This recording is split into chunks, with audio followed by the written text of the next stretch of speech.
Una vez más estamos delante del Señor, agradeciéndole en el nombre de nuestro Señor Jesucristo por esta bendición que nos permite nuevamente poder compartir las Sagradas Escrituras con todos ustedes.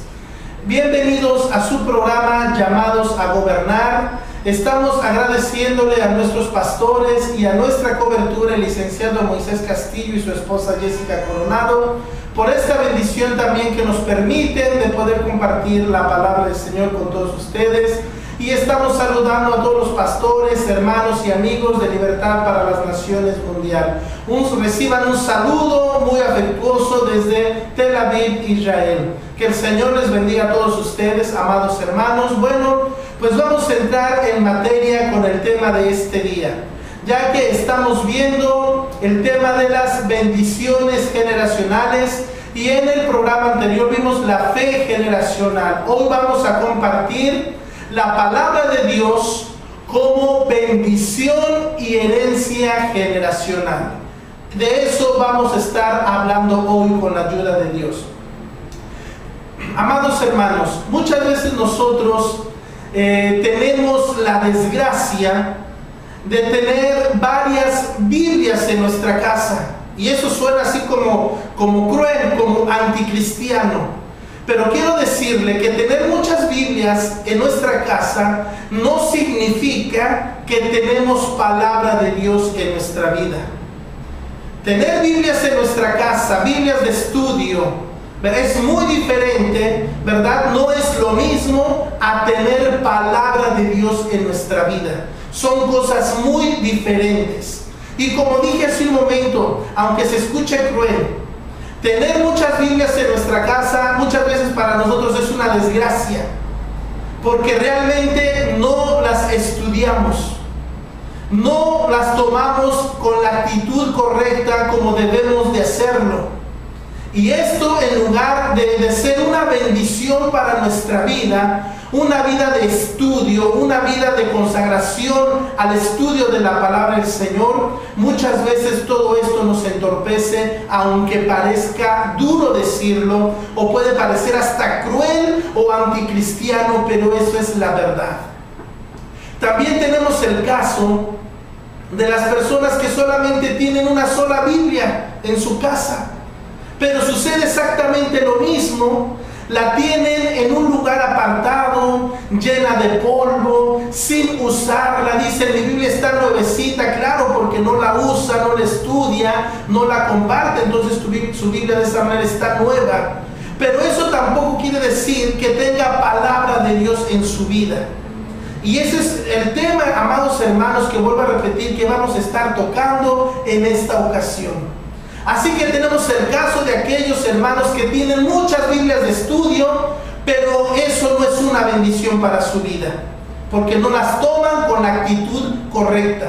Y tenemos el caso de aquellos que solamente tienen una sola Biblia, pero tampoco la estudian correctamente y no hay palabra de Dios en sus vidas. Escuche bien, amado hermano. Quiero mencionar o hacer mención un poco sobre estas cosas para que notemos la diferencia. No es lo mismo conocer textos, aprenderse textos, no es lo mismo a tener palabra de Dios en nuestra vida, a conocer las Sagradas Escrituras. Poco a poco podemos ir entendiendo esto. Cuando usted cita algún texto, ¿verdad?, automáticamente dice, eso es palabra de Dios.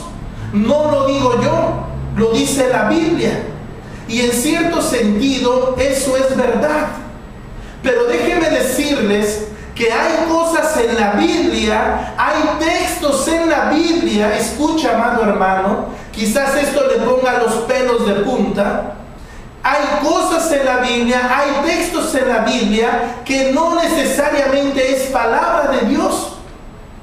Por ejemplo, tenemos palabras que dijo Satanás, tenemos palabras de hombres sabios que no fueron temerosos de Dios, que no fueron cristianos y que están dentro de las Sagradas Escrituras.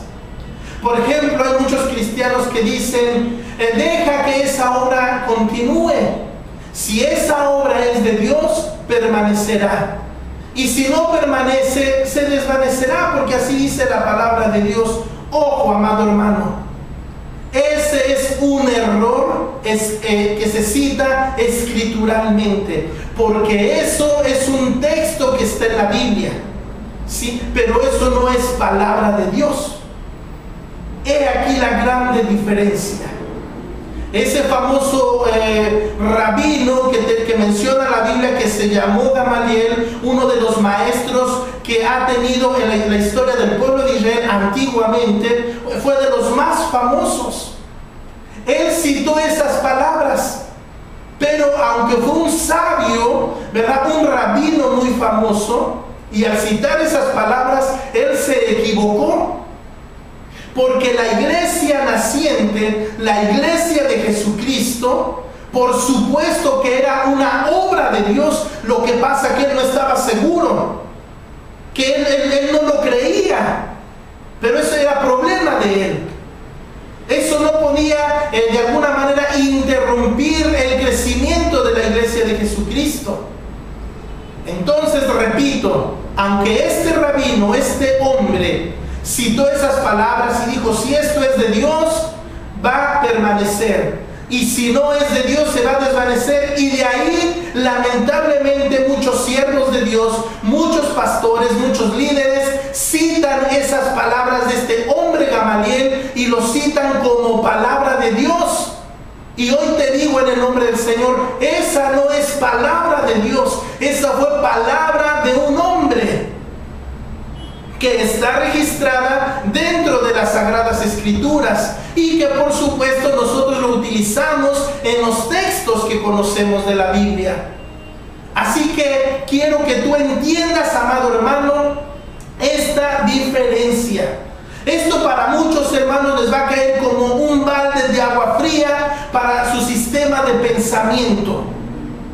Pero quiero decirle que esto es verdad. Y usted, si conoce la palabra de Dios, puede verificar este hecho. Ahora quiero decirles algo más tremendo todavía. Lamentablemente, ¿verdad?, desgraciadamente, hay siervos de Dios, hay líderes en la iglesia de Jesucristo que basan sus sermones en palabras que no son palabra de Dios. Esto es cruel que yo lo diga, es cruel que lo mencione, pero es una verdad que nosotros tenemos que conocer.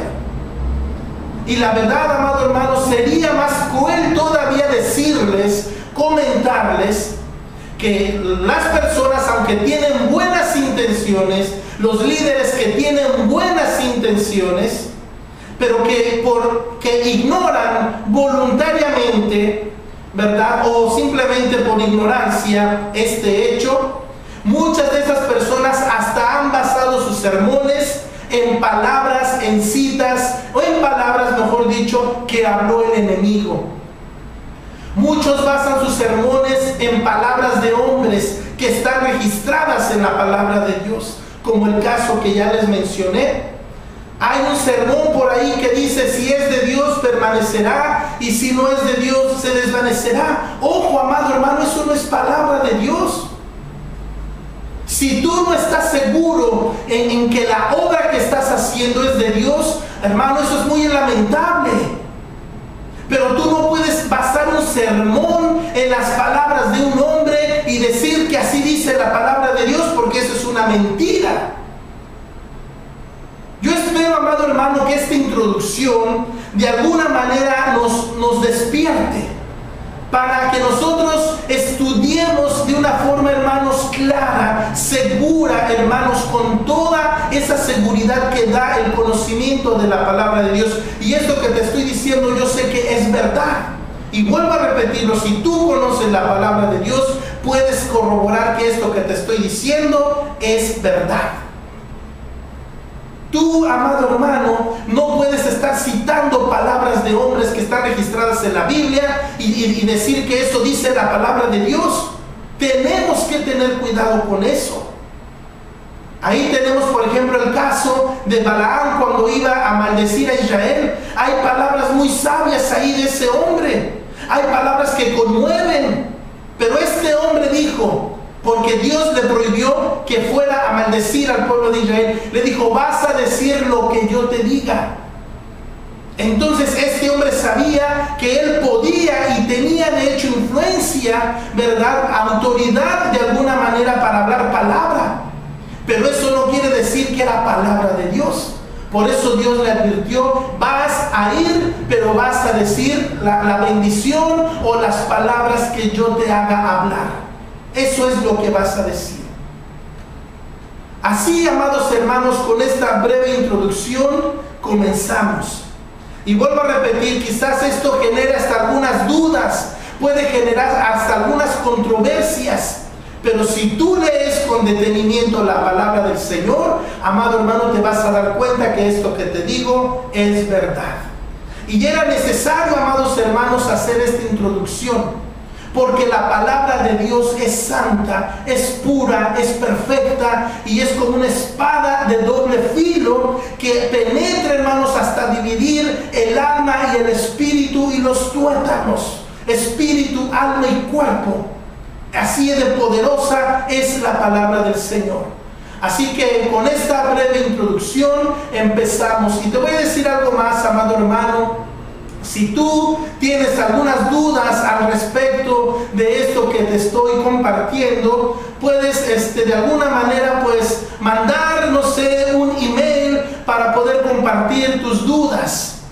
Y de esta manera que se despeje toda duda. Pero vuelvo a repetirte, si tú conoces la palabra de Dios, vas a corroborar que esto que te estoy diciendo es verdad.